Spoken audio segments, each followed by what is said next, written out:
Hola, hoy vamos a hablar del manejo del cáncer esofágico.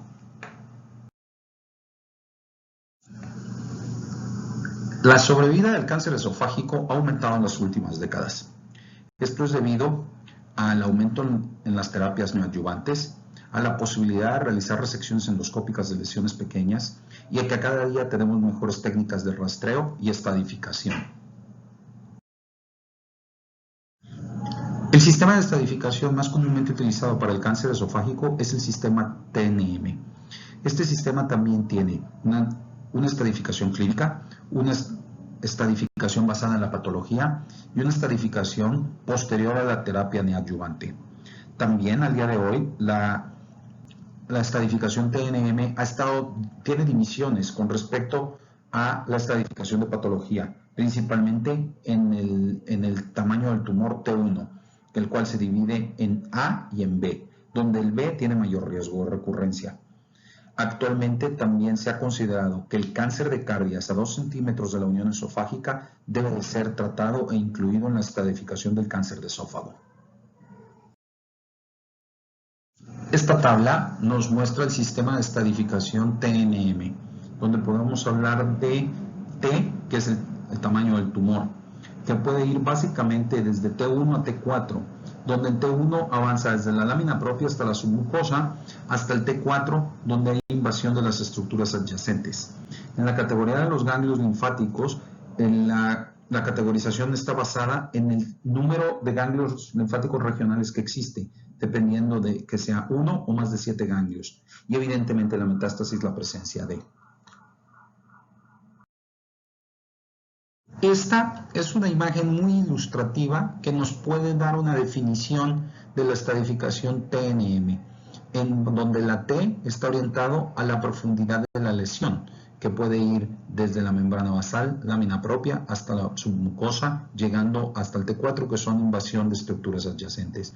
El número de ganglios regionales, el cual pueden estar presentes dependiendo de la cantidad, 1 hasta 7 o más, y la presencia o no de metástasis. Les recomiendo que correlacionen esta imagen junto con la tabla anterior. Esta imagen también es muy didáctica, puesto que en ella nos ejemplifica los diferentes relevos ganglionares que un cáncer de esófago puede tomar, desde los que están traqueales, los que están mediastinales, los del tronco celíaco y diferentes sitios. En base a esto podemos ver, en base a la localización del cáncer, los diferentes relevos ganglionares que tiene el cáncer esofágico. Esta tabla también nos hace ver los diferentes tipos de cáncer esofágico que puede haber, los cuales pueden ser el adenocarcinoma o el carcinoma de células escamosas, donde también la estadificación tiene que ver con el grado de diferenciación que puede tener. Y en la última, en el caso del carcinoma de células escamosas, básicamente la localización que puede ser, desde los tercios superiores, medios o inferiores del esófago. En el abordaje diagnóstico del cáncer esofágico hay que considerar la endoscopía con biopsia como el primer estudio a realizar. El ultrasonido endoscópico nos sirve para caracterizar las lesiones más allá de la submucosa. Este puede tener una sensibilidad desde un 70 hasta un 90%, dependiendo el tamaño del tumor y su grado de infiltración. La tomografía computarizada nos sirve para descartar metástasis, las cuales desafortunadamente el 35% de ellas se encuentran presentes al momento del diagnóstico. El PET o la tomografía con emisión de positrones puede aumentar la certeza diagnóstica en el caso de existir metástasis. Este es un algoritmo terapéutico del tratamiento del adenocarcinoma esofágico, dependiendo el tamaño del tumor y el estado ganglionar.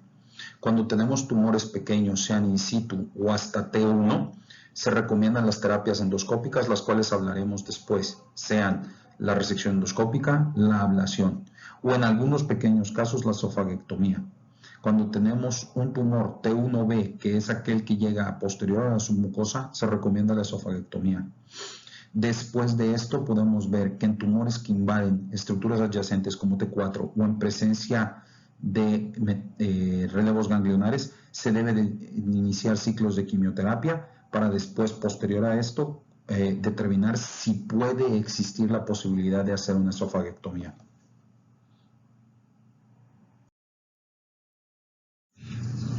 El algoritmo diagnóstico terapéutico del cáncer de esófago de tipo de células escamosas es muy similar al del adenocarcinoma, con lesiones pequeñas donde se recomiendan las terapias endoscópicas y posteriormente, en el caso de lesiones más grandes o relevos ganglionares, terapia neoadyuvante o quimioterapia definitiva antes de pensar en una esofaguectomía.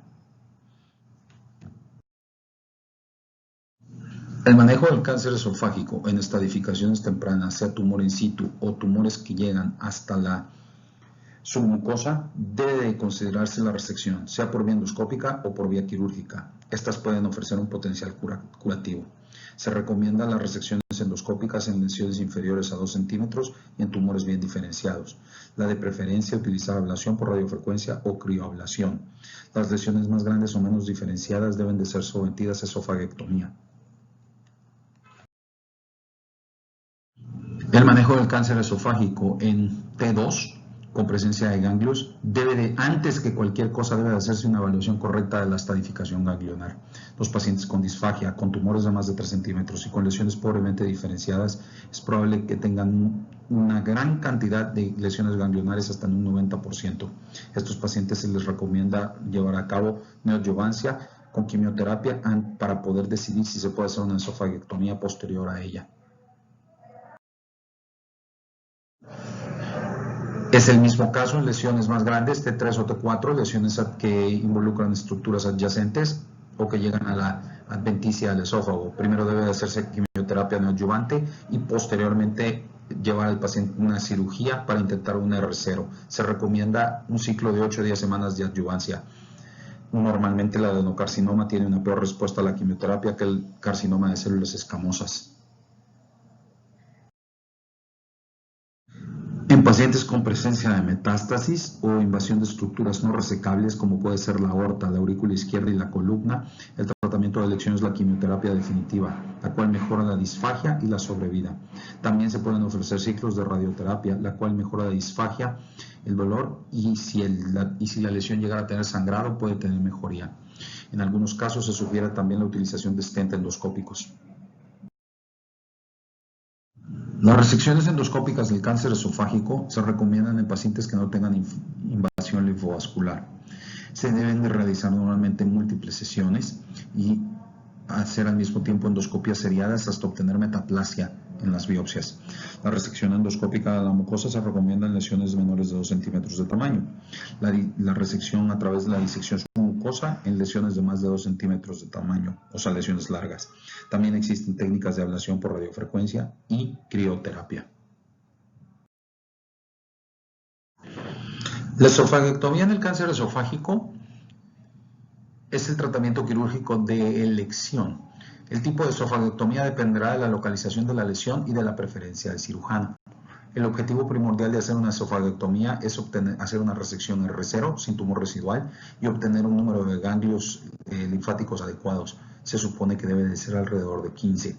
Para realizar una esofaguectomía tenemos que proveer nutrición enterada al paciente y lo recomendable es utilizar una yeyunostomía.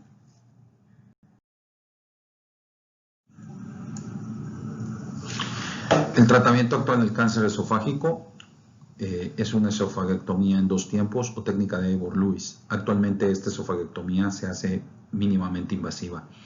El procedimiento empieza con una disección ganglionar de 2. Además, una ligadura de la arteria gástrica izquierda y ligadura de los elementos gastrocólicos hasta el duodeno y el ligamento frenoesofágico. Esto libera el estómago. Posteriormente se realiza una piloroplastia. Se hace una disección transyatal de esofágica para retraer el esófago con un drenaje de Penrose.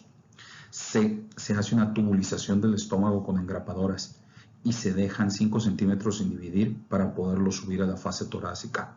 Se hace un refuerzo de la sutura mecánica de la tubulización del estómago y se marca la línea final con una sutura. Después de realizar la tubulización esofágica, reforzar este mismo túbulo y utilizar suturas para marcar el fin de la estructura gástrica tubulizada y además determinar el espécimen que se va a retirar, se procede a la fase torácica, la cual también es mínimamente invasiva. En la fase torácica del Ebor-Lewis se divide el ligamento pulmonar a nivel de la vena pulmonar inferior. se divide la vena ácigos, se hace una disección ganglionar en bloque y se divide el esófago a través de la entrada torácica, como vemos en la imagen del lado derecho. Finalmente, en la esofagectomía de Ivor Lewis se utiliza una engrapadora circular para hacer una anastomosis del túbulo gástrico al esófago. Se remodelan los últimos 5 centímetros con engrapadoras y hay que verificar siempre la circulación con fluoresceína para evitar la isquemia de los tejidos. A la derecha podemos ver la configuración final de la cirugía. Todo esto mediante técnica mínimamente invasiva, sea abdominal y torácica. Otra de las técnicas para manejar el cáncer esofágico consiste en la esofagectomía transhiatal o técnica de Orringer. Actualmente esta técnica se utiliza mediante mínima invasión. Se recomiendan lesiones pequeñas. La disección del mediastino se hace a través del hiato y para extraer la pieza principalmente se realiza una inversión del esófago. Los resultados oncológicos en la esofagectomía transhiatal pueden ser cuestionables dado que la disección mediastinal es relativamente limitada por el uso del laparoscopio. La esofagectomía en 3 tiempos abdominal, torácica y cervical se conoce como esofagectomía de McKeown. Es una técnica similar a la técnica de Ivor Lewis, nada más que existe tiempo cervical. La anastomosis se hace a nivel cervical.